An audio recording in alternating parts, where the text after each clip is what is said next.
Hey there, I'm Adrienne, your go-to guide on this empowering journey to self-love and authenticity. I've transformed my own struggles into strengths, and now I help others navigate their path to their inner knowing and create personal fulfillment. On this show, we're not shying away from tough conversations.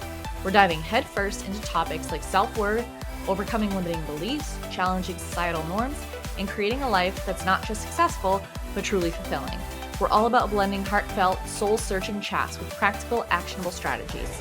Think of this podcast as your trusty compass on the path to your most authentic life, mixed with a cozy fireside chat with a dear friend. Ready to uncover your true self and lead a life that's in sync with your deepest desires? You're in the right place, friend. Welcome to the Live Your Truth, Love Your Life podcast. Hey friends, Adrienne here. Welcome back to the Live Your Truth, Love Your Life podcast. Today we're exploring a concept that is both simple and transformative: getting curious. So often we hear about finding our passion or discovering our purpose. But what if it's not a destination, but a journey? Let's talk about how curiosity can be a compass that guides us towards a fulfilling life. I want to start by debunking a common myth: the idea that passion and purpose are things we find, fully formed like treasures hidden away. What if instead of finding, we focus on creating? This shift from a finding mindset to a creating mindset opens up a world of possibilities. It's about trying new things, exploring interests, and being open to where they might lead us. It's not just about the destination, it's about the journey. I know it's cliche, but it is so true. Let curiosity be your guiding star in this journey. It's about listening to those little whispers that say, this might be interesting. It's not about committing to a lifelong pursuit each time you try something new. It's about giving yourself permission to explore, to dabble, and to learn. Think about a time when you tried something just because it piqued your interest, without any pressure of it being the thing. What did you learn from that experience? So right now, I'm trying two new things. One thing, actually they're both not brand new. They're kind of revisiting things that I did when I was much younger, but I haven't done in a really long time. And I had some ideas around these things that have made me not want to do them. The first thing is rollerblading. So my cousin is an avid rollerblader. He loves it. He's really great at it. When I was a kid, I rollerbladed like with my brother, with some neighborhood friends, but I was terrible at it. I had really weak ankles. It hurt. It wasn't comfortable. I didn't put a lot of time and effort into trying to get better. So when I did get on my skates, I was super clumsy. It just wasn't fun for me. But I didn't see myself as an athlete when I was a kid either. I had a lot of stories around being physically incapable of doing things that other kids did. Like I just wasn't the coordinated athletic one. And I believed that. And it held me back in a lot of ways from really trying and putting a lot of effort into getting better at these physical activities.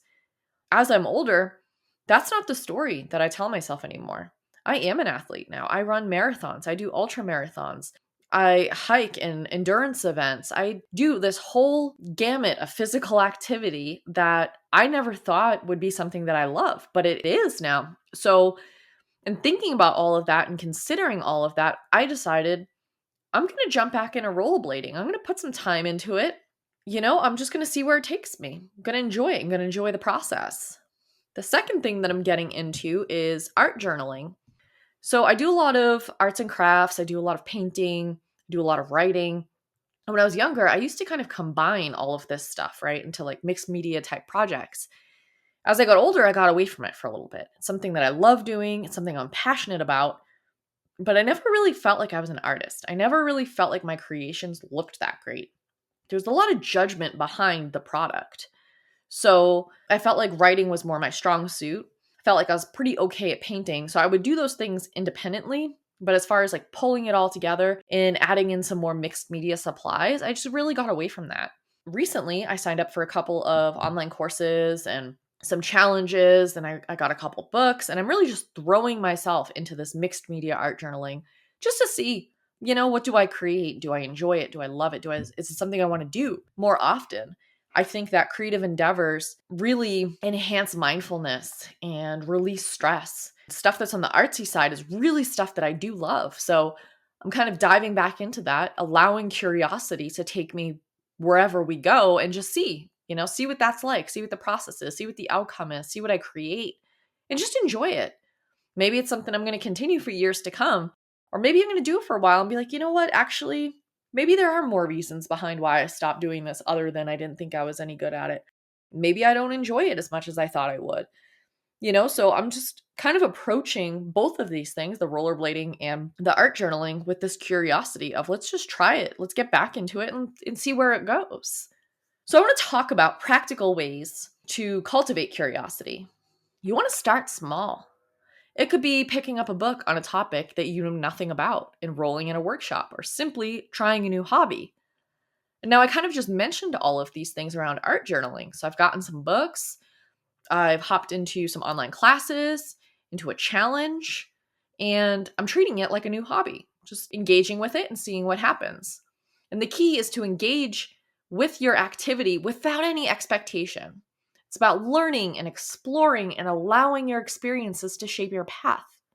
Imagine a life where each day is an opportunity for discovery. I invite you to consider this because this is really what it is. Every day is an opportunity for discovery.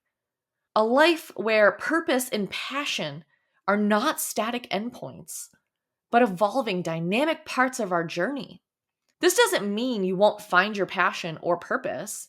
It means you allow them to find you through the winding path of curiosity. I want you to consider, how can you start building this life of exploration today? Is there something that you've been thinking about that you're like, I would really like to try doing this? Or I would like to be the person that does this thing. Or I see this person doing that, and something about it, I'm kind of drawn to it, but I'm a little afraid to try it. If you're having any of these thoughts about something, I say jump right in. Give it a whirl, see where it takes you, get curious, try it out. Don't think that just because you're going to maybe buy a few supplies or buy a book or try a workshop that you're locked in forever.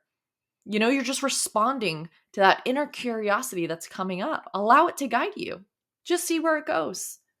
So as we wrap up, I want you to remember that life isn't just enriched by the goals that you achieve. Rather, it's enriched by the curiosity that drives you.